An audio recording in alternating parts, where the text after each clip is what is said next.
Hello again, everyone. Welcome back to our weekend Bible study on the book of Esther.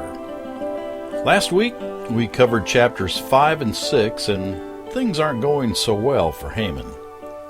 Chapter 6 covers the day of Esther's big banquet. It's an exciting day for the king. He was so excited that he couldn't even sleep the night before. He had to call for the book that kept records of all the significant events that took place during his reign, and one of his attendants read to him from that book. It was probably a sizable book. He'd been a king for a while, so there must have been quite a few entries. But, as divine providence would have it, the reader of the book just happened upon the text which described the time Mordecai discovered the plot that Big Thani and Teresh had conspired to assassinate the king. Well, as any loyal citizen or subject would do, he reported it to the proper authorities, and the assassination plot was foiled. And even though it was recorded in the Chronicles of the King, Mordecai had never been properly acknowledged or rewarded.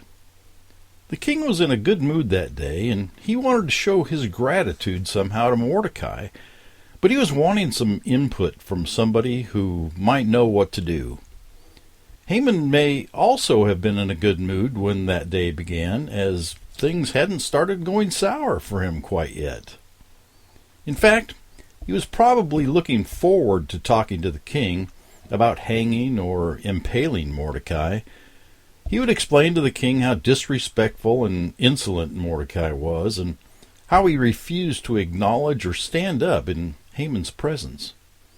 So Haman went to see the king, and the king seemed enthused to see him. But before Haman could even get one word out of his mouth, the king asked him what should be done for the man whom the king delights to honor. Haman, being the egocentric narcissist that he was, must have been euphoric that the king was asking about this, because in his own delusional mind, no one would have been more worthy of the king's honor than he was. Imagine Haman's immediate consternation when the king told him to bestow his own chosen honors on Mordecai, of all people, and then personally have to lead him around the city on the king's horse so that Mordecai would be publicly honored throughout Susa. The humiliation must have been unbearable for Haman. And wouldn't this have been the perfect time for Mordecai to rub a little salt in the wound? Can you imagine the things Mordecai might have said to add insult to Haman's mental anguish? I might have been tempted to say something like this: "So good of you to honor me in this regard, Haman. We should do this more often." But Mordecai was a man of integrity, and such a thought probably never would have crossed his mind. There's an appropriate proverb that perfectly applies to both Haman and Mordecai, and it's in Proverbs 18:12. It says this: "Before a downfall, the heart is haughty, but humility comes before honor." The turn of events up to this point would seem more than just a bit awkward, and not just for Haman.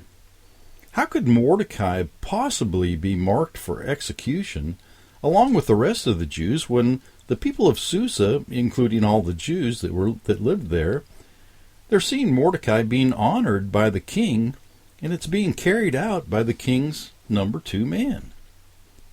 I think this would have only complicated Haman's plans, but nevertheless, the king's edict was still in effect. So chapter 6 ends with Haman lamenting the events of his day to his would-be supporters at home.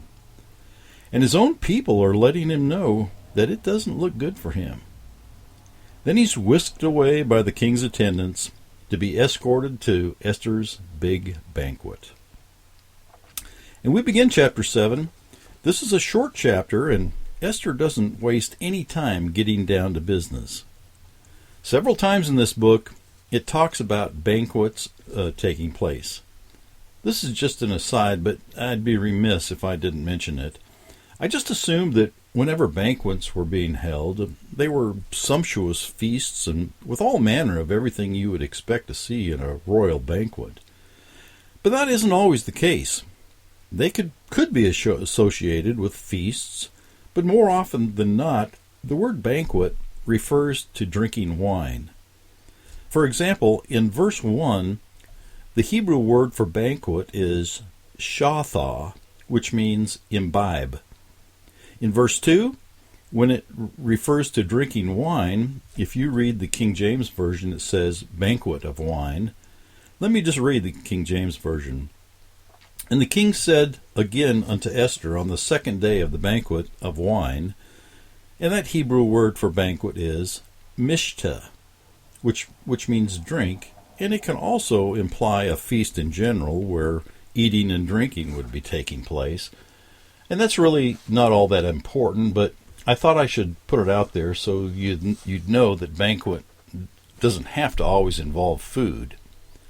Okay, now let's go to verse 1. Esther 7:1. So the king and Haman went to Queen Esther's banquet, and as they were drinking wine on the second day, the king asked, Queen Esther, what is your petition? It will be given you. What is your request? Even up to half the kingdom it will be granted. Then Queen Esther answered, If I have found favor with you, your majesty, and if it pleases you, grant me my life. This is my petition, and spare my people. This is my request. For I and my people have been sold to be destroyed, killed, and annihilated. If we had been merely sold as male and female slaves, I would have kept quiet, because no such distress would justify disturbing the king. King Xerxes asked Queen Esther, Who is he? Where is he? The man who has dared to do such a thing. And Esther said, An adversary and enemy, this vile Haman. Then Haman was terrified before the king and queen. Verse 7, The king got up in a rage, left his wine, and went out into the palace garden. Now, I hate to break the flow of the story here, especially when someone's life is at stake, but doesn't it seem a bit odd that whoever's writing this would make reference that the king left his wine? I know the king must have really liked wine, but this seems kind of funny the writer would even notice this, much less write about it. It might lend credence to the possibility that Nehemiah, the king's wine steward, wrote this. Sorry, I just couldn't help myself but comment on that, and it's really neither here nor there, but it took my attention. Okay, let's reread that verse 7, without any interruptions. The king got up in a rage, left his wine, and went out into the palace garden.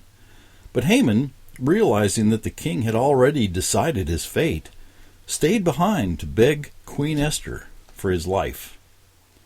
Just as the king returned from the palace garden to the banquet hall, Haman was falling on the couch where Esther was reclining. The king exclaimed, Will he even molest the queen while she is with me in the house? As soon as the word left the king's mouth, they covered Haman's face. Now, in Persia, someone who had committed a crime wasn't worthy to look upon the king, so that his face was immediately covered. And it worked the other way around, too. The king no longer wanted to see the face of the man that had so enraged him. Verse 9.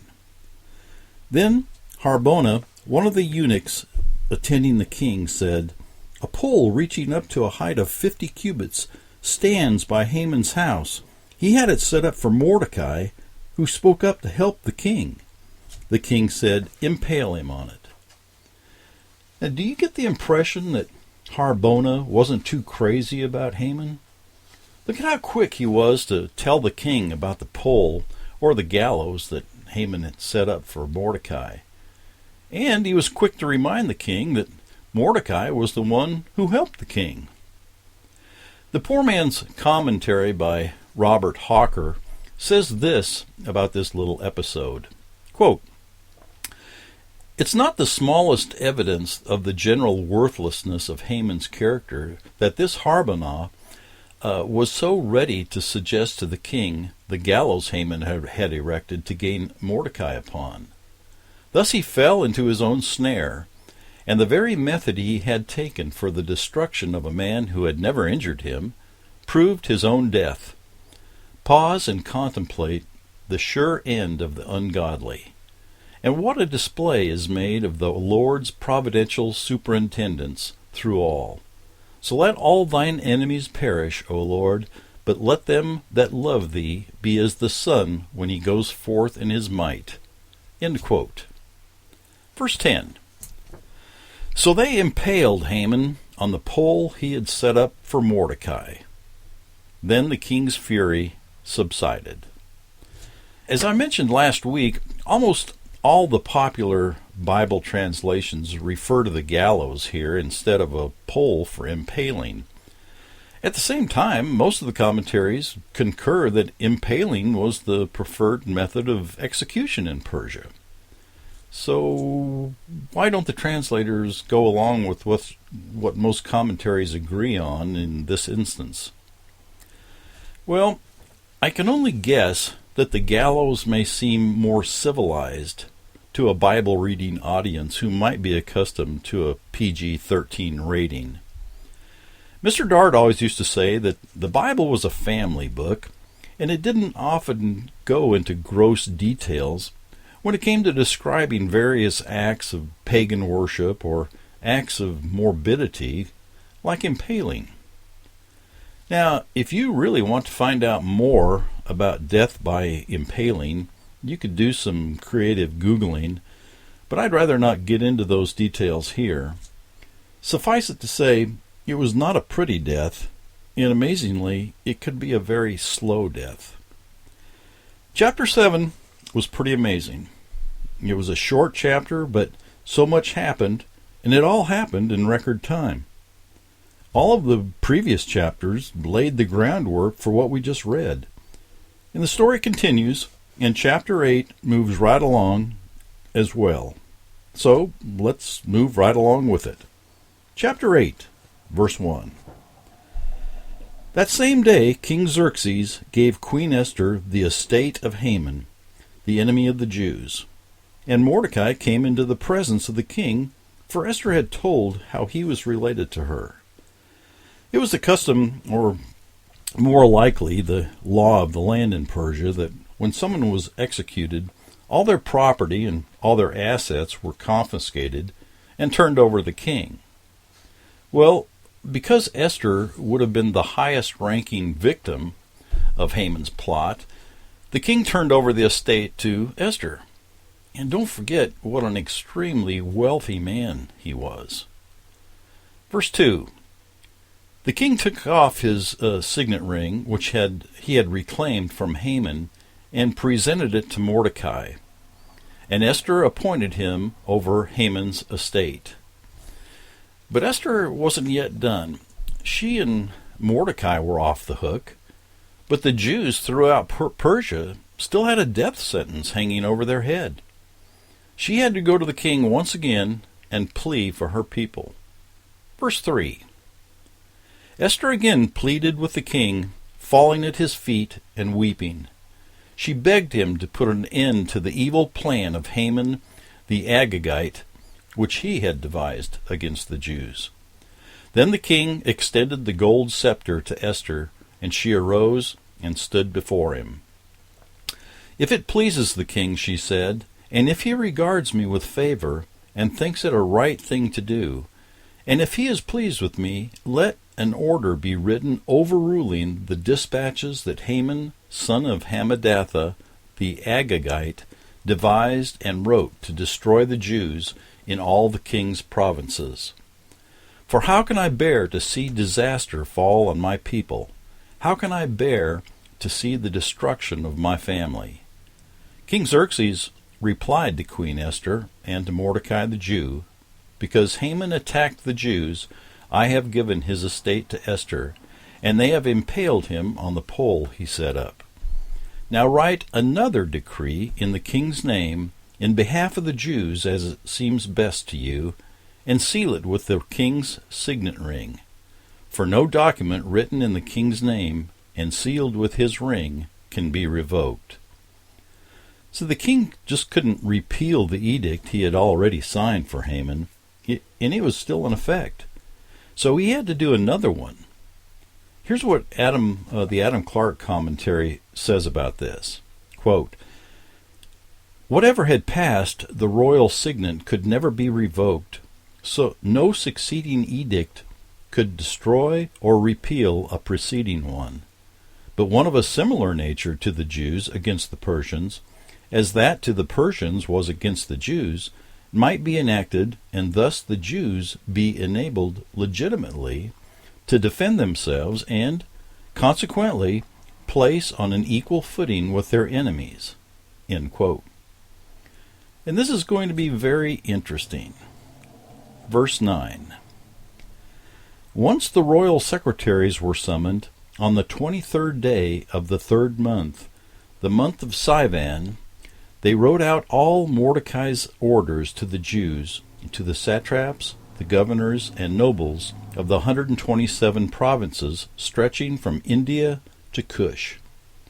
These orders were written in the script of each province and the language of each people, and also to the Jews in their own script and language." Verse 10.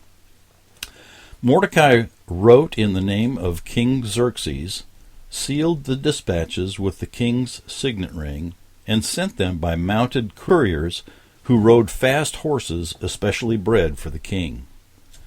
The King James Version is translated this way for verse 10. "And he wrote in the king Ahasuerus' name, and sealed it with the king's ring, and sent letters by posts on horseback, and riders on mules, camels, and young dromedaries." The next verse lets the Jews know what they were going to have to do according to this new edict Mordecai had written up. Verse 11. "The king's edict granted the Jews in every city the right to assemble and protect themselves, to destroy, kill, and annihilate the armed men of any nationality or province who might attack them and their women and children, and to plunder the property of their enemies." Think about what all that entailed.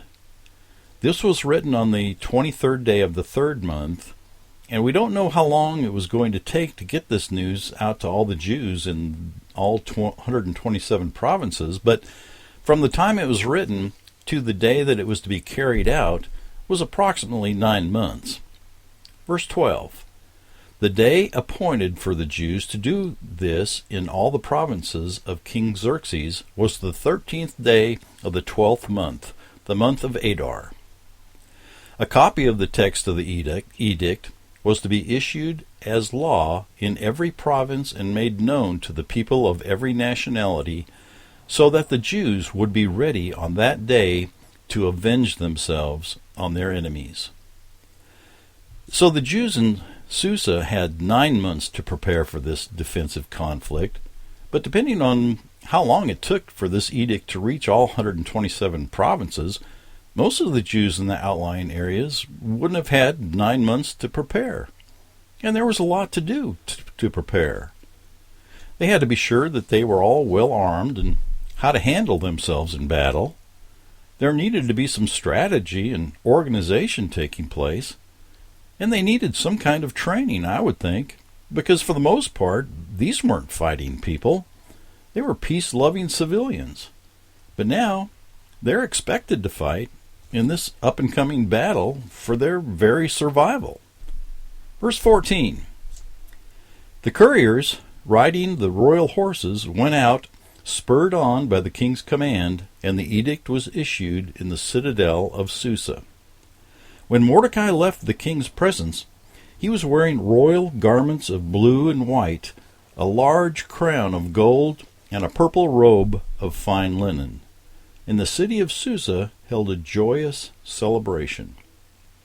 Verse 16, "For the Jews it was a time of happiness and joy, gladness and honor. In every city to which the edict of the king came, there was joy and gladness among the Jews, with feasting and celebrating. And many of the people of other nationalities became Jews because fear of the Jews had seized them. Now, you had to know that the Gentiles in Persia could see how enthusiastic the Jews must have been for this upcoming conflict. The fact that many of them were becoming part of the Jewish community out of fear says a lot about who was looking like the would-be victors. There's an interesting verse over in the book of Zechariah that kind of resembles this scenario. It's Zechariah 8, verse 23, and here's what it says. This is what the Lord Almighty says.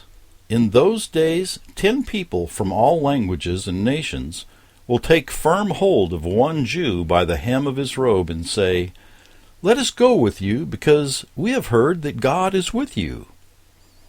End quote. Now maybe that sentiment was spreading in Persia. Maybe it was looking like the odds of survival looked much better if they sided with the Jews. And that's the end of chapter 8. Let's take a short break, and we'll begin chapter 9 on the other side. Of the break, that is. Here's Gary. King Solomon was easily the wisest man who ever lived, and his work is worth reading on that basis alone. But there is more to the story than that. To discover more, write or call and ask for a free introductory CD titled The Wisdom Books, Walking with the Wise. Write to Born to Win, Post Office Box 560, White House, Texas 75791. Or call toll-free 1-888-BIBLE-44. Chapter 9, verse 1. On the 13th day of the 12th month, the month of Adar, the edict commanded by the king was to be carried out. On this day, the enemies of the Jews had hoped to overpower them, but now the tables were turned, and the Jews got the upper hand over those who hated them. The Jews assembled in their cities in all the provinces of King Xerxes to attack those determined to destroy them. No one could stand against them, because the people of all the other nationalities were afraid of them. And all the nobles of the provinces, the satraps, the governors, and the king's administrators helped the Jews, because fear of Mordecai had seized them. Mordecai was prominent in the palace. His reputation spread throughout the provinces, and he became more and more powerful. The Jews struck down all their enemies with the sword, killing and destroying them, and they did what they pleased to those who hated them. In the citadel of Susa, the Jews killed and destroyed 500 men.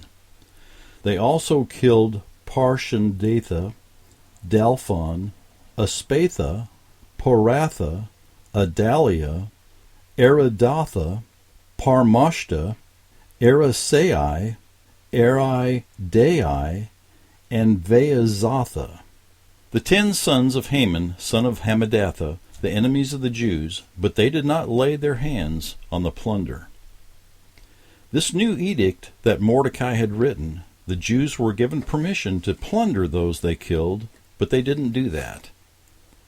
Here's what the Adam Clark commentary says about that.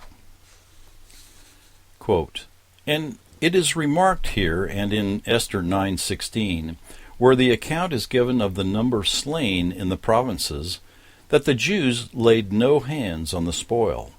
They stood for their lives and gave full proof that they sought their own personal safety, and not the property of their enemies, though the decree in their favor gave them authority to take the property of all those who were their adversaries. End quote. Verse 11. The number of those killed in the citadel of Susa was reported to the king that same day. The king said to Queen Esther, the Jews have killed and destroyed 500 men and the 10 sons of Haman in the citadel of Susa. What have they done in the rest of the king's provinces? Now what is your petition? It will be given you. What is your request? It will be granted. Verse 13. If it pleases the king, Esther answered, give the Jews in Susa permission to carry out this day's edict tomorrow also, and let Haman's 10 sons be impaled on poles. Now, it looks like they needed another day to root out those who may have been hiding. They knew that Mordecai's edict would expire the next day, and so some went into hiding. Esther wanted another day so that they could kill as many of their enemies as possible. And Haman's 10 sons were already dead. She just wanted to strike terror into the surviving holdouts by having them impaled in full public view. Verse 14. So the king commanded that this be done. An edict was issued in Susa, and they impaled the 10 sons of Haman. The Jews in Susa came together on the 14th day of the month of Adar, and they put to death in Susa 300 men, but they did not lay their hands on the plunder. Meanwhile, the remainder of the Jews who were in the king's provinces also assembled to protect themselves and get relief from their enemies. They killed 75,000 of them, but did not lay their hands on the plunder. This happened on the 13th day of the month of Adar, and on the 14th day they rested and made it a day of feasting and joy. The Jews in Susa, however, had assembled on the 13th and 14th, and then on the 15th they rested and made it a day of feasting and joy. That is why rural Jews living in the villages observe the 14th of the month of Adar as a day of joy and feasting, a day for giving presents to each other. Verse 20, Mordecai recorded these events, and he sent letters to all the Jews throughout the provinces of King Xerxes, near and far, to have them celebrate annually the 14th and 15th days of the month of Adar, as the time when the Jews got relief from their enemies, and as the month when their sorrow was turned into joy, and their mourning into a day of celebration. He wrote them to observe the days as days of feasting and joy, and giving presents of food to one another and gifts to the poor. So the Jews agreed to continue the celebration they had begun, doing what Mordecai had written to them. For Haman, son of Hammedatha, the Agagite, the enemy of all the Jews, had plotted against the Jews to destroy them, and had cast the pur, that is, the lot, for their ruin and destruction. Verse 25, And when the plot came to the king's attention, he issued written orders that all the evil scheme Haman had devised against the Jews should come back onto his own head, and that he and his sons should be impaled on poles. Therefore, these days were called Purim, from the word pur, because of everything written in this letter, and because of what they had seen and what had happened to them. The Jews took it upon themselves to establish the custom that they and their descendants and all who join them should without fail observe these 2 days every year in the way prescribed and the time appointed. Verse 28, These days should be remembered and observed in every generation by every family, and in every province and in every city. These days of Purim should never fail to be celebrated by the Jews, nor should the memory of these days die out among their descendants. So Queen Esther, daughter of Abihail, along with Mordecai the Jew, wrote with full authority to confirm this second letter concerning Purim. And Mordecai sent letters to all the Jews in the 127 provinces of Xerxes' kingdom, words of goodwill and assurance, to establish these days of Purim at the designated times as Mordecai the Jew and Queen Esther had decreed for them, as they had established for themselves and their descendants in regard to their times of fasting and lamentation. Esther's decree confirmed these regulations about Purim, and it was written down in the records. And so this was the first feast of Purim, and the Jews have commemorated this day on the 14th and 15th of Adar every year since Queen Esther officially confirmed the days of Purim.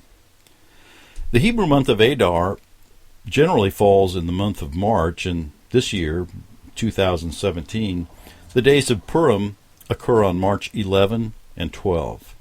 And on leap years, it's always celebrated the following month.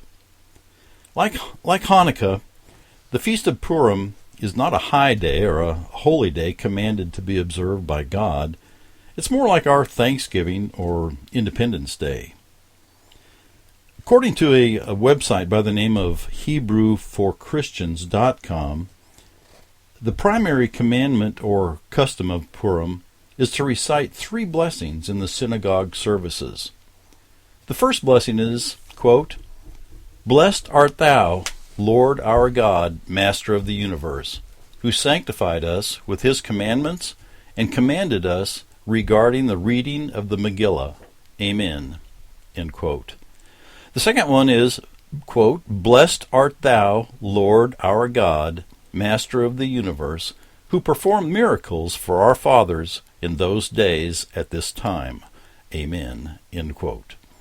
And the third blessing is this, quote, "Blessed art thou, Lord our God, Master of the universe, who has kept us alive and sustained us and brought us to this season.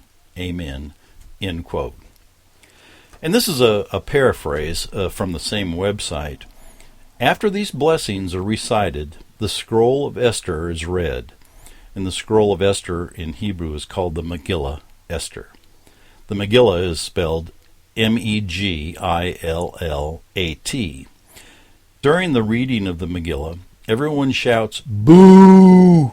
or other loud noises when they hear the name Haman. And everyone cheers wildly when they hear the name Mordecai. Okay, let's go to chapter 10, verse 1. King Xerxes imposed tribute throughout the empire to its distant shores.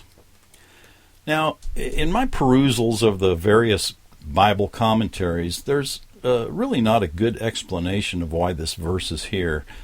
Probably some time has passed from the previous chapter, but from what I can tell, it's really not germane to the preceding chapter or to the next 2 verses about Mordecai, so let's just go on to verse 2.